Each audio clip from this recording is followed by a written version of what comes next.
épocas, mas hoje tô mais calmo. Tá, ó, falando das épocas, vamos entender quem que é o menor, Certo. né? DJ menor, menor DJ, DJ menor. E para saber da sua trajetória, como que você entrou nesse mundo artístico aí, né? Sendo DJ? Como que quem é o menorzinho de menor mesmo lá atrás lá? Como que foi a sua história? Ó, como DJ mesmo, se você pegar pra analisar, faz 1 ano que eu lancei meu projeto. Entre 1 ano e 1 ano e meio, que é muito pouca coisa, né? Só que é entender que pra nascer o menor DJ, antes teve o menor, né? Então foi toda uma construção. E isso começou ali entre a infância e a adolescência, né? Desde ouvir os carros de som na rua, tocar o rap, que eu gostava muito. Confesso que ainda quando criança, às vezes dava um pouco medo de como assimilavam a música e o quanto era pesado, assim, o grave e tudo mais. Mas Uhum. também a curiosidade. Fala, nossa, esse som é pesado, hein? Mas é bom, né? Preciso conhecer um pouco mais dele. E aí eu era muito fã de rap, tanto que fui me desenvolvendo, fui comprando CDs, na época tinha o famoso 3x10, né? O Uhum. auge da mixtape. Então aí tinha meus artistas favoritos. E aí, rede social começando a crescer também. Tinha o Orkut na época. Olha como que eu tô voltando no tempo, hein? O Orkut que tinham as comunidades. E aí, nessas comunidades de rap, eu comecei a perceber que tinha uns tópicos de freestyle. Que basicamente era a rima na hora. Certo. Não conhecia muito, mas já tinha visto no filme do Eminem que rolava essa coisa. Comecei a acompanhar lá e participar também da brincadeira. E é por escrito na época. Por No escrito. Orkut. E aí você imagina, não era em tempo real, igual a gente tá na live aqui. Você mandou lá o recado, caiu pro cara, ainda tinha tempo até de uns 5, 10 minutos pra responder, né? Aham. E aí ficava lá essas rimas, né? E aí depois eu comecei a acompanhar no YouTube, né? Com a evolução disso, você vai clicando num lugar ou outro, vai conhecendo outras coisas. E aí eu conheci online ali as batalhas de rima pelo Emicida. Sei. É um cara até muito grande dentro do rap. Uhum. E aí, nossa, aí pegou gosto. E aí a molecada na escola também, a gente rimando ali tudo na zoeira e tal, mas tudo na brincadeira. Uhum. Com o tempo o rap foi tomando um caminho, né? E foi surgindo o crescimento do funk. E aí eu fui ficando funkeiro também. Certo. E aí no funk a gente também fazia essas rodinhas de rima, tudo lá principalmente no Botafogo e também na escola.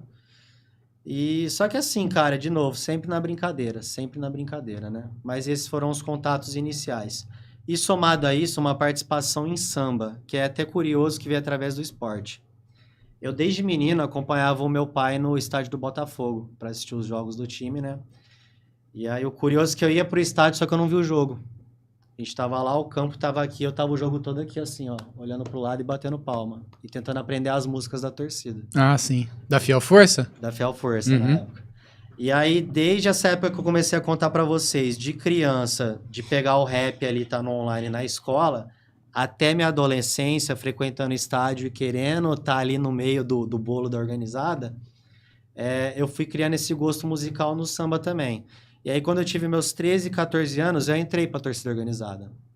Uhum. Tanto ele no meio, cada dia eu tava dando um passinho pro lado ali, ó, ficando mais próximo. Não, pai, vamos ficar ali mais perto. Vamos ficar. E ele não gostava muito.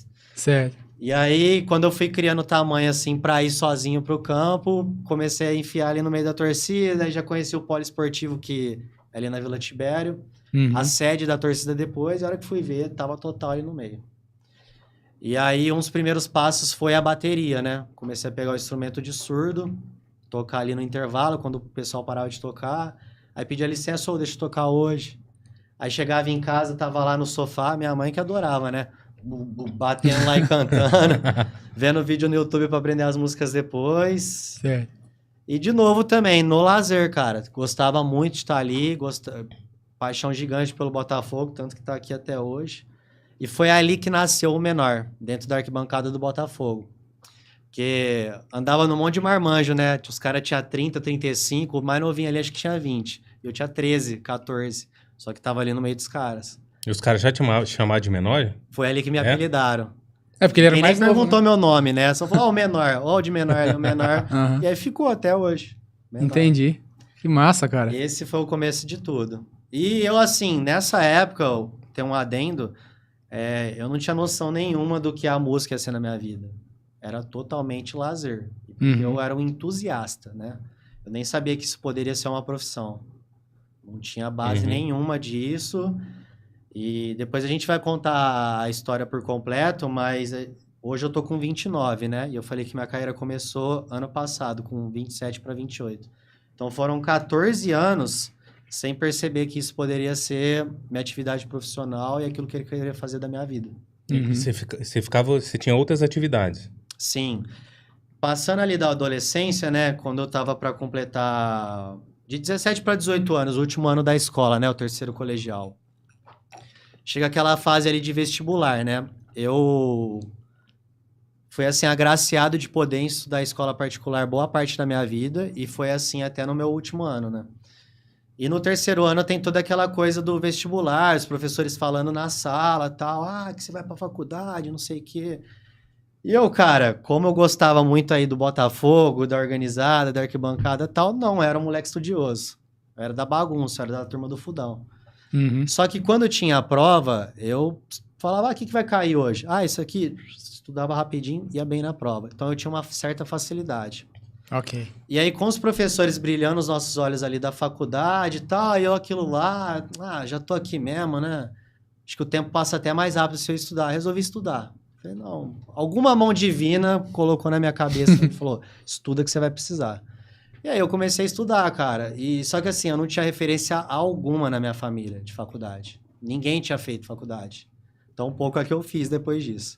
E aí eu catei, entendi ali que era uma competição também, que o professor falou, não é para todo mundo, são algumas vagas, então você tem que se dedicar e tal. Eles vão incentivando essa competitividade dos alunos. Demais, demais. E aí dentro da sala já era isso. Eu lembro que eram 70 dentro da minha sala. Aí eu falei, o quê? Eu vou ganhar isso aí, eu vou entrar para perder? Aí eu chegava 8 horas da manhã na escola, ficava a manhã toda na sala de estudo lá, livro, e exercício. Chegava a hora do almoço, descia aqui no Bom Prato, almoçava lá R$1, voltava para aula.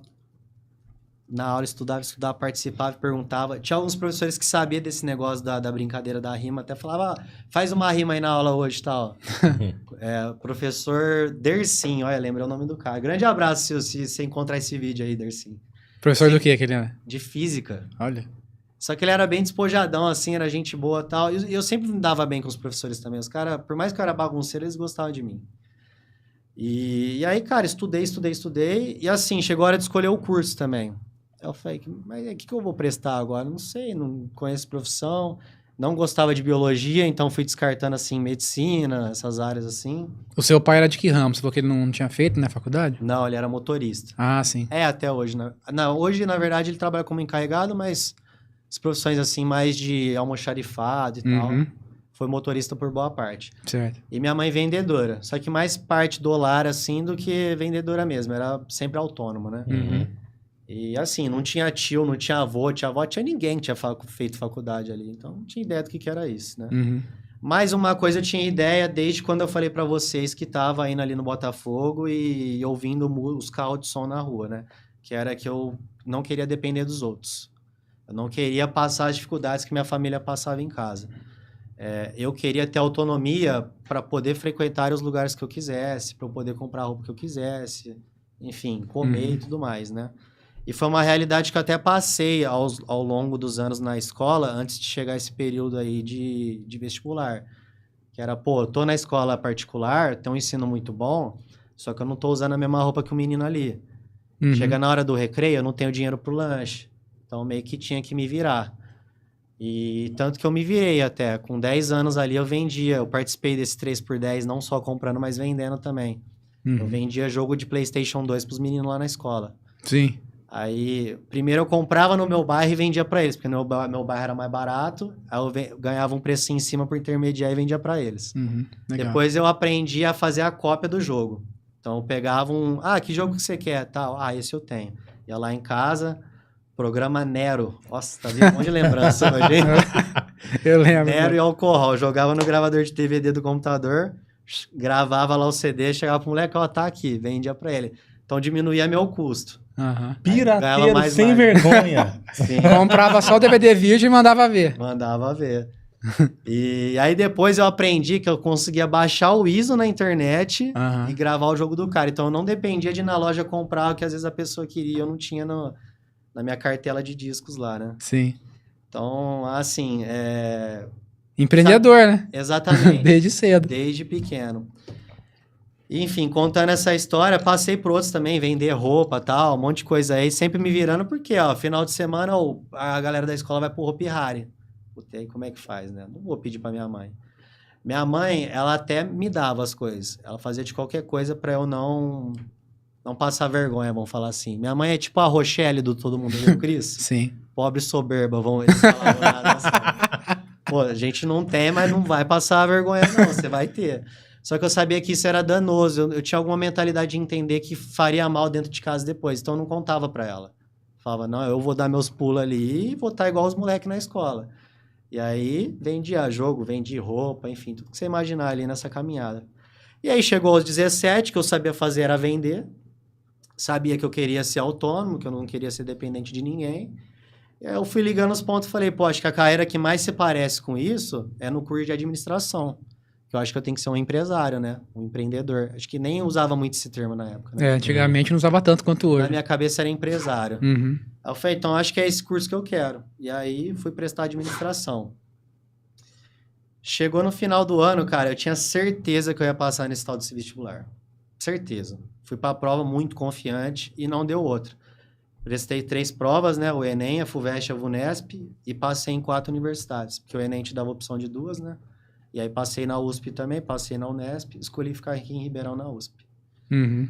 E, cara, zero música até ali. Música era brincadeira. Sim. Na minha cabeça Era um hobby, né? administrador, tal, vou ser empresário. Beleza, cheguei na faculdade, aquela coisa toda, recepção, né? Tem a cultura muito forte ali, dentro da USP também, Na época tinha o trote, hoje acho que já nem tem mais tanto. Tinha uma integração também, tinha as festas dentro do campus, tinha as repúblicas, tal, um monte de coisa lá. E aí eu fui conhecendo, fui entendendo o que era aquilo, né? Porque pra mim eu achei, acho que eu só vou entrar numa sala de aula agora, igual eu tava na escola, e tá tudo certo. E não era bem assim. E logo quando eu entrei lá também, eu tomei um primeiro passo, assim, de ser independente, que era sair de casa. Então, aos 17 eu saí de casa, mesmo morando em Ribeirão e fazendo faculdade aqui. E fui morar com uns amigos da faculdade lá também. Não era uma república, mas a gente morava uns 3, 4 caras ali numa casa.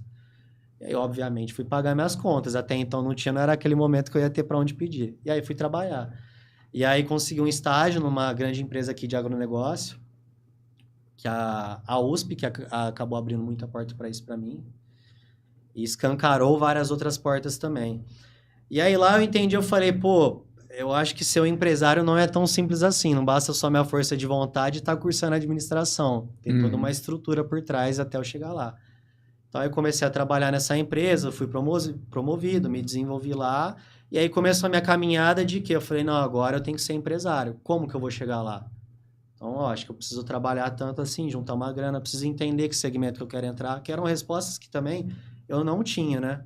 Pensa no menino de 6 anos que ouviu o som na rua lá, que brincou, foi pra escola, e foi na arquibancada, e o Botafogo e não sei o quê, e agora tava ali, vivendo uma vida profissional, tudo mais. Então, assim, É verdade.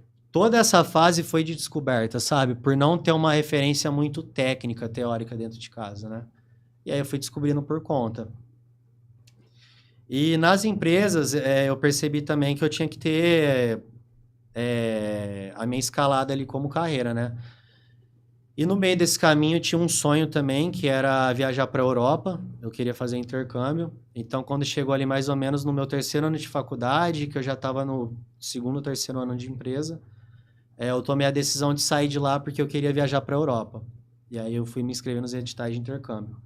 E aí eu fiz as contas, né? Ó, eu gasto isso para morar sozinho, eu consigo sobrar isso no mês, esse dinheiro eu aplico. Só que se eu chegar no final da conta aqui, não dá o dinheiro que eu preciso para morar na Europa, que era para onde eu queria ir, né? Uhum. Eu preciso aumentar essa grana, né? Preciso subir minha receita, meu custo já tá no mínimo. Aí eu falei, bom, preciso procurar outro trampo. Aí eu consegui um trabalho num banco. Entrei nos processos seletivos, sabia que pagava melhor e tal. Tirei a certificação que precisava para entrar lá e fui trabalhar no banco. E aí já mudou um pouco minha receita, fiz a conta certinho e dava para viajar. Quando chegou no meu 5º ano, eu tinha o dinheiro suficiente, saí do trampo e fui viajar. Fui parar na Europa, através de uma vaga da USP também. Ah, sim. Aí cheguei lá e, cara, da mesma forma que na escola não tinha esse respaldo aí meio que de alimentação, do lazer e de esporte que outros meninos tinham, eu também não tinha esses extracurriculares que era aula de idioma, por exemplo, né? Uhum. Hoje acho que já tá até obrigatório, né, na escola. A pessoa já vai pra aula, já tem inglês ou espanhol. Mas em qual escola? No ensino médio, você fala? Ou não tenho. Ah, inglês tem, no ensino público. Até tem, mas tem uma coisa que não tem, né? Precisa de ter, tá? Verbo você to be. entendeu, era isso. Então, assim, eu não tinha como pagar A maioria das escola pessoas de inglês não fora tem. dali pra aprender o idioma, né? Uhum. Então, eu passei na USP sem saber falar inglês. Por mais que eu fiz na prova, eu sabia um inglês de prova. Uhum. E a questão ali responder. Colocava eu pra conversar. Uhum. Não sai nada. Foi ouvir uma música em inglês? Também não. Uhum. E aí eu cheguei lá, cara, e na Espanha. Foi logo em Barcelona que eu peguei o intercâmbio, né? Também não sabia nada de Barcelona, só do time de futebol. E aí chegou lá, falava espanhol menos ainda. Eu sabia hola que tá. Caí lá na Espanha. Rapaz, com 1 mês eu tava falando espanhol. E com 2, 3 meses eu tava falando inglês. Que massa. E Quanto aí, tempo você ficou de intercâmbio lá no total? total foram 6 meses. 4 meses foram em Barcelona. E aí no último mês lá de aula, eu peguei e fiz um mochilão ainda. Então eu fiquei 2 meses viajando. Só taquei a mochila nas costas e fui. E lá é muito mais simples de você fazer isso do que aqui. Porque tinha passagem lá que eu paguei €1. Uhum. Só que era o mesmo cara que comeu no Bom Prato pra passar na faculdade, eu tava lá vendo a passagem, pegando carona aqui no dedo e dormindo no sofá dos outros e tal. Uhum. Rolê Se lá, virando, né? Se virando. E esse programa que você foi fazer lá era de estudo também, então, não era só... Estudo. Só que mochilão. era sem bolsa, então eu tinha que me bancar lá. Sei. E aí, cara, eu vou Era ser curso de sincero. idiomas? Não, era pela universidade. Eu fui cursar parte das matérias da administração da USP na Universitat Pompeu Fabra, que é lá de Barcelona. Os caras, referência em econometria e tal. Cara, era outro mundo, assim. A gente tem uma estrutura muito forte aqui na USP aqui, só que o que os caras tinham lá, principalmente nessas áreas, era absurdo, sabe? Uhum. E era até um pouco difícil de acompanhar a metodologia de ensino deles. É um pouquinho diferente. Mas a gente se virou lá. Uhum. Mesmo não sabendo idioma nem nada. E assim, o fato curioso, né? Eu fui pra lá, eu fiz as contas que eu precisava de uns 20, 25 mil. Eu nunca tinha visto essa grana na minha vida, nem perto disso.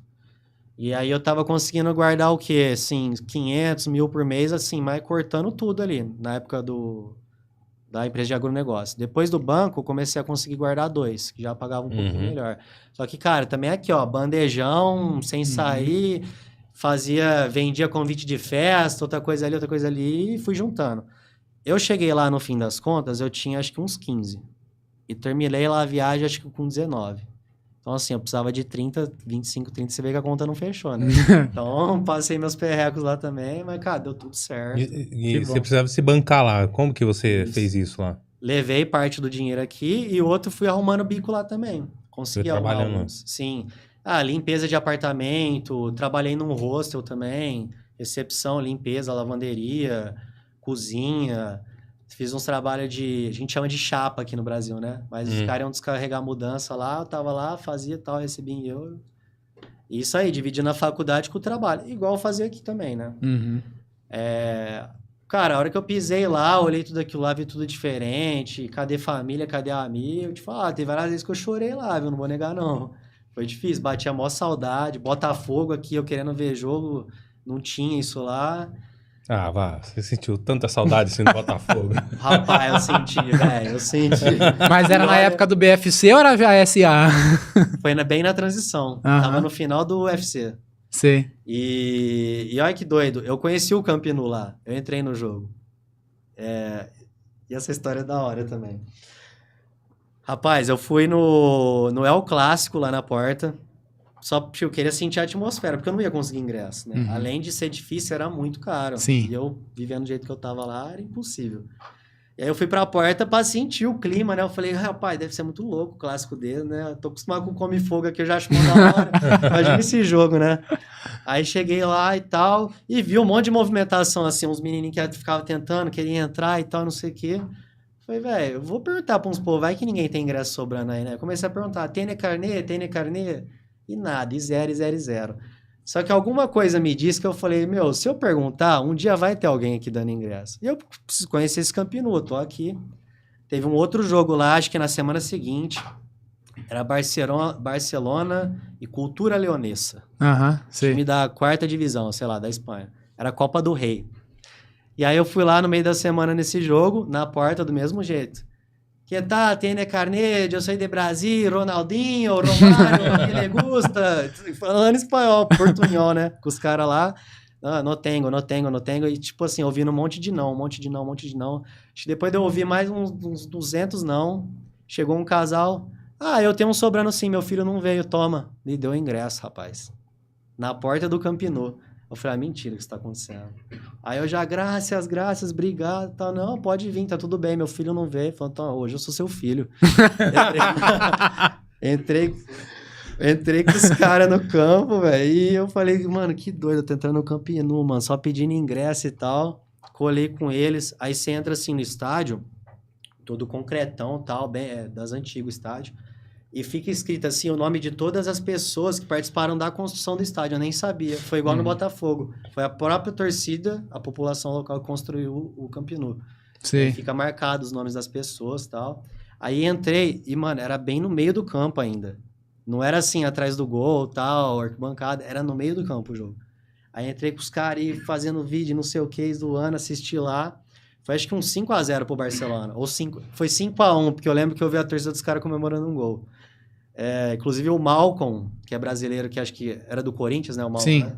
Jogou esse jogo, fez um gol e saiu machucado.